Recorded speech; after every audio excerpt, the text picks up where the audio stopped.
Hey leaders, I had somebody asking me about my Jessica mail the other day, so I wanted to make a quick video kind of explaining what I do for recognition. Recognition is really important to me, and I think it's a crux of building a successful organization. When I was an up-and-coming Posher, I didn't get a lot of packages in the mail, but once in a while I did get a postcard from one of my upline, and I really treasured those postcards. To have somebody take the time out of their day and write a short little message, even if it's only 2 or 3 sentences, really makes a big difference in my day. It warms my heart to read some nice, words about me or my work, right?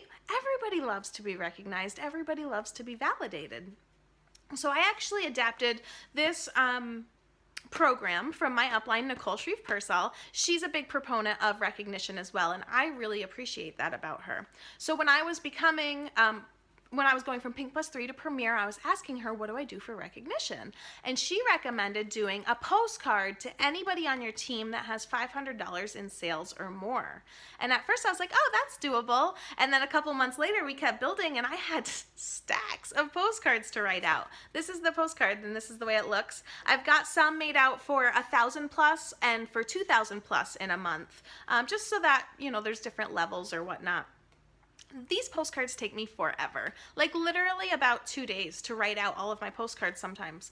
But I tell you, that's such a small price to pay. It's really not even a price to pay if you think about it, because I would be nobody. I would not be a leader if it wasn't for my team. And putting in over $500 in sales is no small task. And so I really like to be able to recognize those achievers with a postcard all of the time, every single month.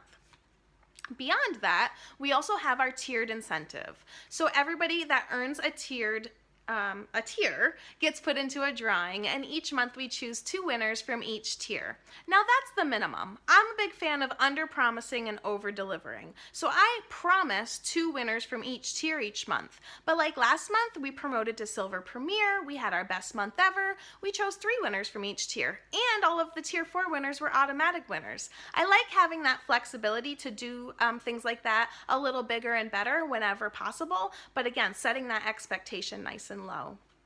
Aside from our tier incentives, which is the only promised gifts that I have each month, so that's 8 packages that I'm promising each month, and mind you, we are a very large team, so when you're first starting out and if you decide to use that tiered incentive, I would only choose 1 winner from each tier to get started. Again, under promise, over deliver. And you don't even have to do packages, you could just do postcards. Okay, so aside from that, we've got hashtag team challenges, right? So that's a great way for me to reinforce a training idea or a training video or an activity or something that I want to call my team to action to do. If I tie it into a team challenge, it kind of makes it a little more fun and exciting. I pick 1 random winner, maybe I pick 3. Again, I'm only ever promising 1 winner, but I'm under promising and over delivering. If the challenge went really great and we saw some movement and people really made moves in their business because of it, then yeah, I'm going to be inclined to pick more than 1 winner. But that's just my sneaky way of getting that extra training into you guys. And then lastly, you want to be labeling your mail. So mine's hashtag Jessica mail. Yours can be hashtag Sabrina mail, hashtag Sparkle mail, whatever you want it to be called, but give yourself a hashtag. Brand yourself as a leader. When you brand yourself as a leader, then your team is going to start to follow suit and recognize, right? And then it's really fun when they post a picture and tag you, because it's nice. It's nice to be recognized for recognizing somebody, right? I mean, I put a lot of time into those packages and postcards and whatnot, and so it feels good to get a little pat on the back and see that I made somebody's day, right? So I really recommend that. So again, when you're first starting out, postcards are the only thing you need to do. They're very inexpensive. They're very inexpensive to mail, but they do take some time. However, when you're a leader, you need to make time to write those postcards out. I almost want to say they're non-negotiable. I really find them to be super important to my business.